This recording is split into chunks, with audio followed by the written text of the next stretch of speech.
آ رہا ہے، وہ دیکھا ہوگا آپ نے یوٹیوب پہ کرنٹ والے بابا، وہ پڑھ رہے ہیں، کوئی بندہ آتا ہے اس کو یوں لگایا وہ گھومتا ہے. یہ کون سا بابا ہے بھائی؟ کیا پیغمبروں کی تعلیمات ان حماقتوں کے لیے تھیں، ان ناچنے والے لوگوں کے لیے ہیں؟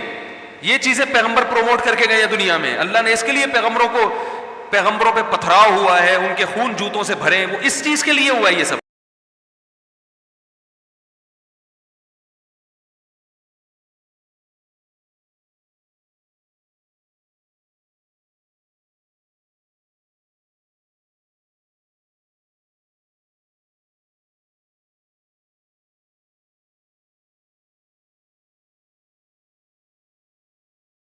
مانتے وہ اپنی دنیا کے مقصد کو صرف کھیل اور تماشا بناتے ہیں. تو قرآن کہتا ہے یہ جب جہنم کی آگ میں جلیں گے تو ان سے کہا جائے گا الذین اتخذوا دینہم لہوا ولعبا، یہ وہ لوگ ہیں جنہوں نے اپنے دین کو کھیل اور تماشا بنا لیا تھا.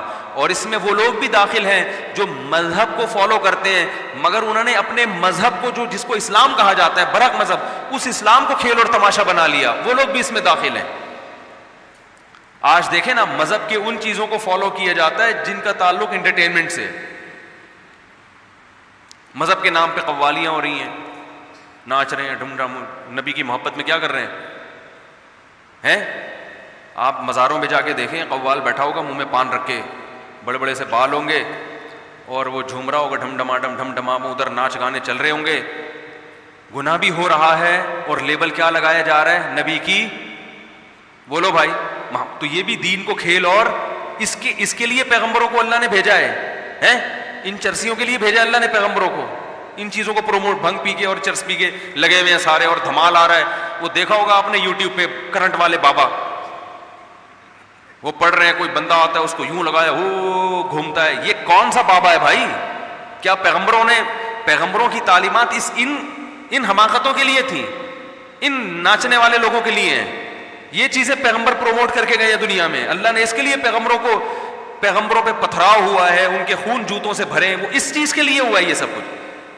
فلانے بابا وہ آ رہا ہے تو کرنٹ لگ رہا ہے، وہ بابے آ کے سجدے، وہ بابا کا ہاتھ چومتے ہیں تو وہ کلابازیاں کھاتا ہے. سب کو چترول لگاؤ ایک دفعہ تمیز سے، سب سیٹ ہو جائیں گے. مزاروں پہ جا کے دیکھو، دیگوں پہ دیگیں، لنگروں پہ لنگر، اور قوالیاں چل رہی ہیں اور بے پردہ عورتیں بھی آ رہی ہیں، اور وہ جن چڑیل، کوئی جن اتارنے مزار پہ جا رہا ہے، کوئی بھوت. اور جتنے لوگ مزاروں پہ جاتے ہیں انہی پہ جن چڑیل بھوت چمٹتے ہیں. ایک صاحب مجھے کہنے لگے میں جب جن چڑھتا ہے تو میں مزار پہ جاتا ہوں، جن اتر جاتا ہے.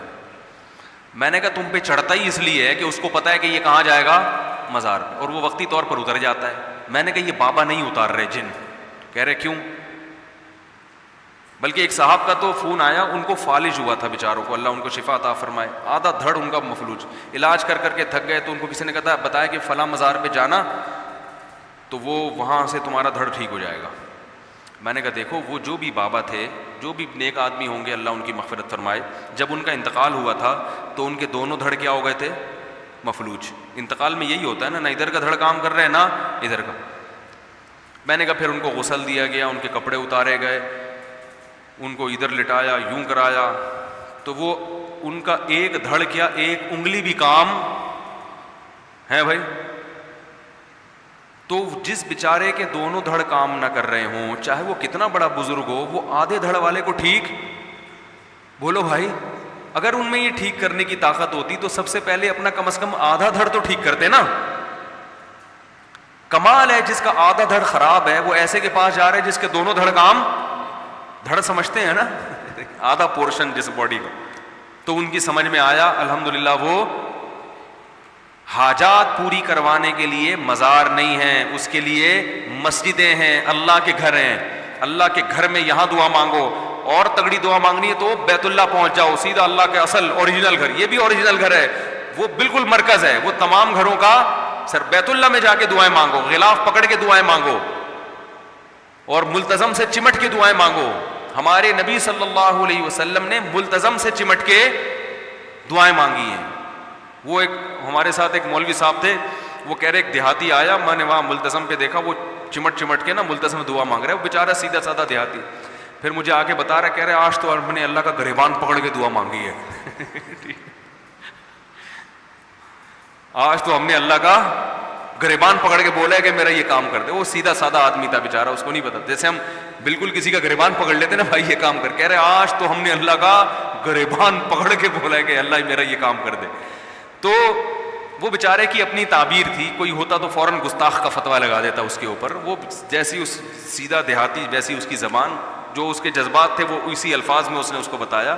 تو حقیقت یہی ہے کہ جو ملتزم پہ کھڑے ہو کر جب بیت اللہ کی چادر کو پکڑ کے اور رخسار وہاں رکھ کے دعا مانگتے ہیں تو یہ ایسے ہے جیسے اللہ سے لپٹ کے دعا مانگو. تو یہ ہے مسجد میں آؤ، گھر میں رات کو اٹھ کے اللہ سے دعا مانگو. مزار پہ اگر جا رہے ہو تو ان بزرگ کے لیے دعا مانگنے کے لیے، سمجھ میں آ رہی ہے بات؟ تو بڑے بزرگ تھے، ان کی قبر پہ گئے تو ان کے لیے دعا مانگو کہ اللہ ان کے درجات اور زیادہ بلند کر دے. بس اس کے علاوہ کچھ بھی نہیں ہے.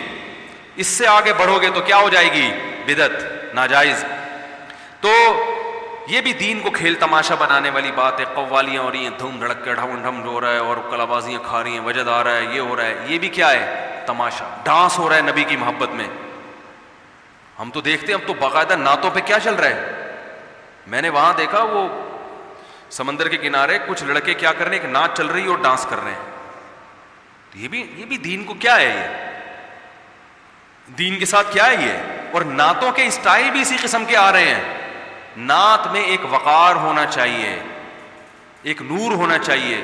نعت پڑھنے کا انداز ایسا جیسے کوئی فلم کا گانا ہو. تو یہ نعت کے ساتھ مذاق ہے یا نہیں ہے؟ ایسے اسٹائل میں نعتیں کہ لوگ تھرکنا شروع، ناچنا شروع، کلابازیاں کھا رہے ہیں. پتہ ہی نہیں چلتا پہلی نظر میں کہ یہ نعت پڑھ رہا ہے، یہ کوئی مائیکل جیکسن کا کوئی گانا چل رہا ہے یہ. تو یہ سب چیزیں کیا ہیں؟ انہوں نے دین کو کیا بنا لیا؟ انٹرٹینمنٹ، تفریح کا ذریعہ. دین اصل کیا تھا؟ قرآن میں آج ہم نے آیتیں پڑھی، قل تعالوا، آؤ میں تمہیں بتاتا ہوں. اے نبی ان سے کہو آؤ. جیسے کیسے پیار سے ہم کسی کو کہتے ہیں نا، یار تو ادھر ادھر جا رہا ہے، تو بھٹک رہا ہے، آ جا ادھر آ جا، چھاؤں میں آ جا.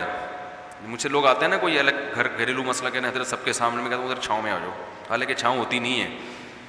ادھر چھاؤں میں آ جاؤ، ذرا ادھر بتاؤ کیا کہنا چاہ رہے ہو.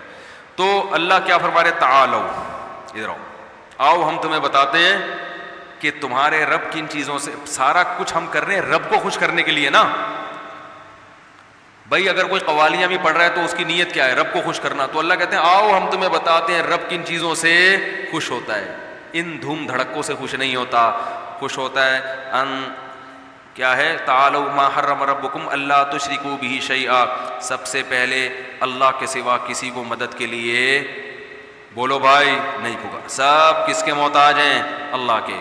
وبالوالدین احسانا، گھر میں ابا اور اماں کے جا کے پوچھو کہ ان کے ساتھ بہت اچھا سلوک کر رہے ہو. احسان کا مطلب اچھا سلوک نہیں، بہت اچھا.